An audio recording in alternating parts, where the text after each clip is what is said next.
د کېلیفورنیا ایالت په لوی وړو ښارونو کې د ګرده نړۍ په رنګ د اختر مونځ په مذهبي جوش او جذبې سره ونمانځلی شو. د اختر د مونځ لوی غونډې په ساکرامنټو، سان فرانسیسکو، بی ایریا او لاس انجلس کې ونمانځلی شوې. په اجتماعي توګه د اختر مونځ د جون په 4مه نیټه د 9 په ورځ په ټولو ښارونو کې پر امنه ماحول کې وشول. د امنیتي حالاتو نگرانۍ لپاره د پولیس څارونکي ډلو ځای په ځای په ټولو ښارونو کې د عیدګاهانو غیر چاپیره پیرې ورکولې. د سان فرانسیسکو بی ایریا لوی غونډه په اوکلینډ کې د لینی کالج د لوبو په میدان کې د 9 په ورځ وشوه چې کم نه کم 2.5 نارینه او زنانه مونځ ګزارو پکې ګډون وکړو. بل طرف ته په سان فرانسیسکو بی ایریا کې د بعضی جماعتونو د کمیټې چارواکو د اسلامي فقه کونسل د اعلان پر ضد د 9 په ورځ د روژې نیولو او د چهارشنبې په ورځ د اختر اعلانونه کړي وو.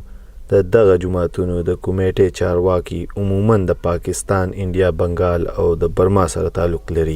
فیصل محمد سهیل وایي چې روژه په خیر سره تیره شوه، خو ښه به دا وه چې اختر یو ځای شوی وي. نوموړي زیاته کړه چې مسلمانانو له داسې یو نظام جوړول پکار دي چې د اختر او روژې معامله کې د یو مرکزی فیصلې پابند وي. مزیداری کی بات سب سے اچھی یہ ہے کہ آج ہمارے پاس ہمارے گرد بہت اچھی کمیونٹی ہے جس کی وجہ سے آج ہمیں احساس ہی نہیں ہو رہا ہے کہ ہم اپنے گھر سے اتنا دور ہیں. رمضان المبارک بہت اچھے طریقے سے ہماری مسجد میں منایا گیا. لوگوں نے روزہ، نماز، تراویح بہت پرجوش طریقے سے ادا کی گئی. کچھ معاملہ چاند کے سلسلے کا تھا جو عموماً ہوتا رہتا ہے، اتنی بڑی بات نہیں ہے. بہت اچھی بات ہے اگر اس قسم سے اگر ترتیب بن جاتی کہ سب لوگ ایک ساتھ مل کے اس اجتماع کو اور خوبصورت طریقے سے کرتے تو یہ بہت اچھی بات تھی. ہمارے جتنے بھی فقہا ہیں وہ اس چیز کو ترتیب دے لیں کہ نہیں، چاند کے معاملے میں اب ایک یکسوئی آ جائے. سب لوگ اگر سعودی عرب کو لے لیں کیونکہ مرکز ہونا تو ضروری ہے بھائی.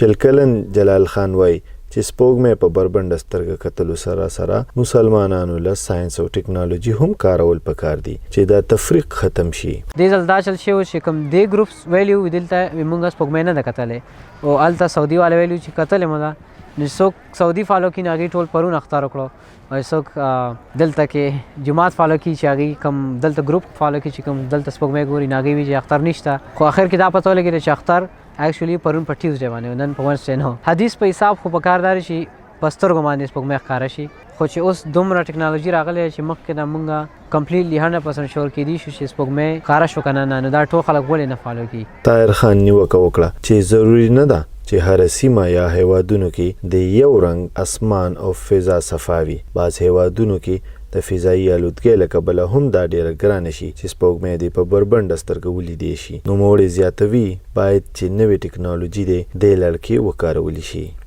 نو نن سبا چې کوم دی هغه د ټیکنالوژي دور دی او پکار ده چې مطلب دی چې نوې ذریعې وکتلی شي. د میاشت د کتو دا د سترګې کتل چې کم دی ښه خبره ده چې خو بعضې علاقې داسې وي، بعضې مطلب موسمونه بعضې ملکونو کې هغه پلوشن چې هغې سره ډېر زیات مشکل شي. مطلب دا دی نن که تاسو وګورئ بی ایریا کې په ریچمنډ جومات کې چې کم دی هغې کې د بنګالیانو او زمونږ چې کم دی د پنجاب خلک چې شو او یا د اټک خلک شو دا ډېر لږ خلک دي او هغو مطلب دی چې د هغو اختر جدا کړو د نور رسټ چې څونه دلته نور مسلمانان دي.